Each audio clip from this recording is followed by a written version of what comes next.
This will be a day long remembered. Now I am the master. Welcome to another episode of Legends and Theories, and welcome to my review of the James Bond novel You Only Live Twice. And honestly, this has the most messed up thing that happens in a Bond book, and it's not even done by the villain, it's done by the love interest. And, well, that's interesting to talk about, that's all the way at the end.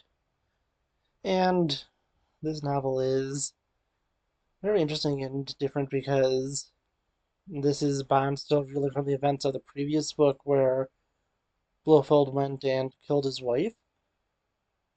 And he is just absolutely broken by that. He's failing all his missions, and there's really nothing that could go and recover him from this.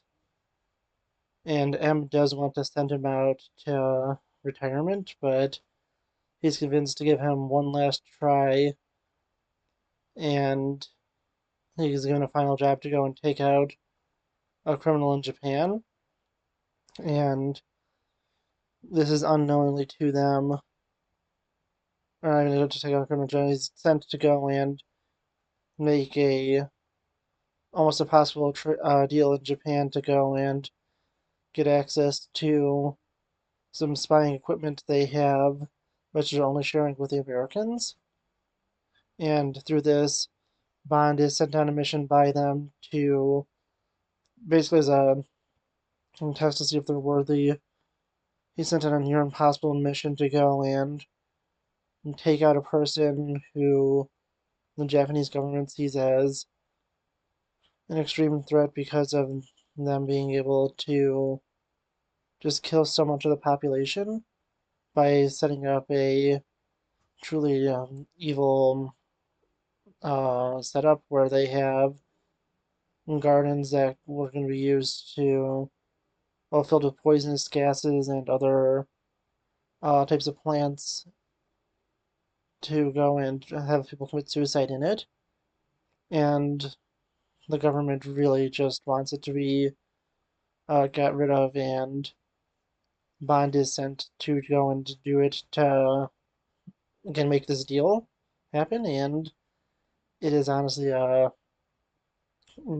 a lucky break for him that it turned out to be Blofeld, where he was able to get that revenge he wanted. And once he learns it is Blofeld, he is fully dedicated to going and avenging the death of his wife. And I think this could have been a better setup for him, maybe even going rogue on this mission to go after Blofeld and want to get revenge on him. Not even having M send him out on this.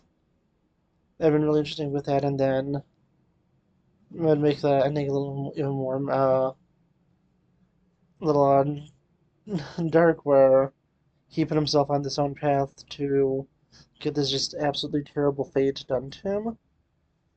And just going through this, as I said, it's just a really interesting as he goes. He's captured by Blofeld, but he is able to go and escape. He's able to kill Blofeld and destroy his entire facility.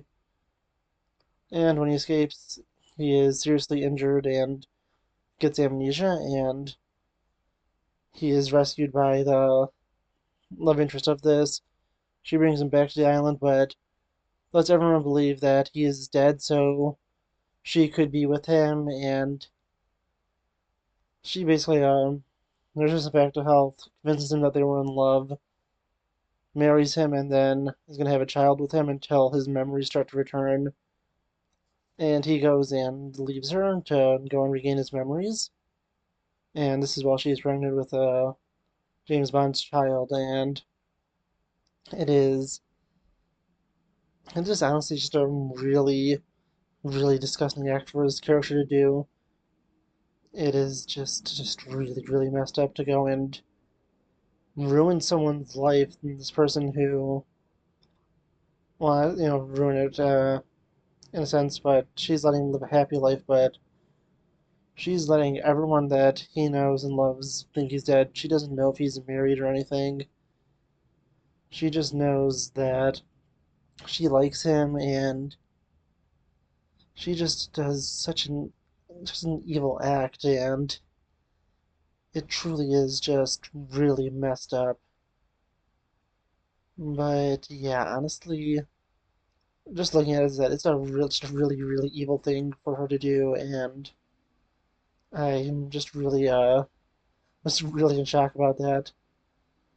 But yeah, honestly, just going and looking at the rest of it, I think that the novel is really solid. It is Bond getting his revenge, and while this fate is pretty dark for him, he does get out of it, and I'll be talking about that in my next review, what happens to him right after.